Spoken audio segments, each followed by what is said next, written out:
Health Medicine at the University of Exeter and a former consultant in controlling the spread of diseases for Public Health England. Good afternoon to you. Hello, good afternoon.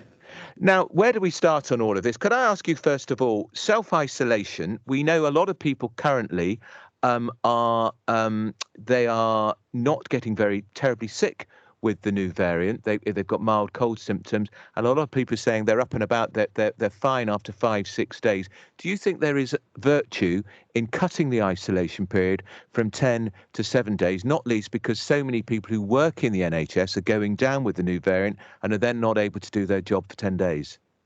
Oh, absolutely, Andrew. And we should never work with blinkers on. We should always explore, investigate, experiment, and find what works best. Otherwise, we are just being automatons. So there's two issues here, Andrew, which is one, are you well?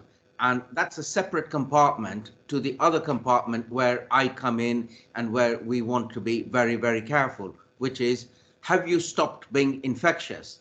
So what I said to the Daily Mail is, if we can prove that you are not infectious by virtue of testing you and testing you serially, and we find that the test results are negative, negative, negative, then of course it would be well worth saying, why don't you return back to work at day 7, for example, rather than keeping you in quarantine until day 10. And then after we've done that experiment with day 7, we could actually move it to day 6. But we keep on experimenting until we find what is the optimum isolation period for somebody who is infectious. Right. Is there talk? What I mean, you're plugged in here better than we are, Dr. Pankania. Is the government alive to this proposal idea? Do you think they're considering it? Well, I hope so, because as we both recognize, a 10-day infectious period is something that we settled on very earlier on when we had no tests, we didn't know much about it, and we were taking those extraordinary precautionary measures. Now that we know a lot more about it, one, and number two, we also have tests, and number three, we have good quality tests. We need to review this, and if we find that actually at day 5, 6 we're able to release people, then I think it is something we should explore, investigate, and do, very much so. Now, what of the talk about either a circuit breaker or Plan C? A circuit breaker would be a 2-week lockdown, effectively. Are they effective, and is it necessary in your view? I personally would prefer no circuit breaker, but what I would advise instead is what our chief medical officer was clearly articulating, which is put the brakes on now, reduce your exposure-prone events, i.e. parties, gatherings, etc. Wear your mask, wear a good quality mask, wear it properly. If we were to implement all of those easy to implement measures, we hopefully will not go into circuit breaker territory. And that is what I would prefer, because I get the feeling the narrative with circuit breakers equals lockdown for 10 days and then all is well. Well, no, all is never well until you keep on practicing infection control measures throughout that that period when the virus is out there in circulation. What of Plan C? Now, this would be much more drastic. This would be effectively shutting down the hospitality industry. It would be going back to takeaway, that sort of thing. I suspect we wouldn't be going to the theatre or cinemas anymore. Again, do you think that if the government really is working on that as a contingency, one thing to have it as a contingency, but it's not necessary, is it? Because there is no evidence yet that this new variant is potentially more lethal than the Delta variant, for instance, and it's not led to a huge surge yet in hospitalizations. A caution on that point. The caution on that point is we know what we know, and then there are a few things that we don't know. Right. So we know that this is highly infectious, one.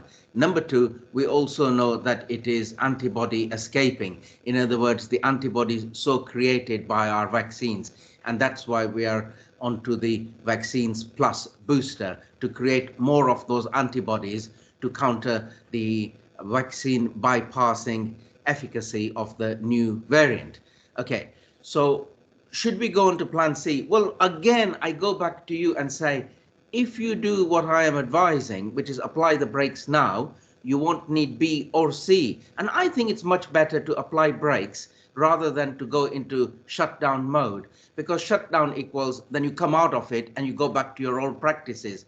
It's much better to say, slowly, gently do it. Wear a mask, wear it properly, avoid crowds, have good ventilation, and carry on with business continuity. Christmas is coming up, Dr. Pankani. It was pretty hopeless for a lot of people last year. In Scotland, people are being advised don't mix more than 3 households. What's your advice to people who want to have a family Christmas, want to get together with friends, as we're now just literally a week away? Well, my advice would be, do get together. It is perfectly okay to do so, and this would be my formula. Before you are going to meet, reduce your interactions with other groups of people, which is where you pick up your exposure and infection, and then you're ill with your family members. So do your due diligence before you're going to meet up with family members. And having done your due diligence, which is avoid the crowds, avoid the parties, wear your mask, wear it properly, and then one final check and then check again, is do a lateral flow test a couple of days before you're all due to meet up. And provided your lateral flow tests are also negative, and your assessment of, am I ill? Have I got any signs and symptoms? Do I think I might have picked it up? Is all negative. By all means meet, because you've all sort of checked out that you're all safe to meet. Right. A slight problem there. Not everybody can get a lateral flow test at the moment because they're a bit short in supply. I see that, yes. And I think we need to sort it out, because UK Health Security Agency said, what they said makes me smile. They said, we haven't got a shortage, we've got a logistics issue here.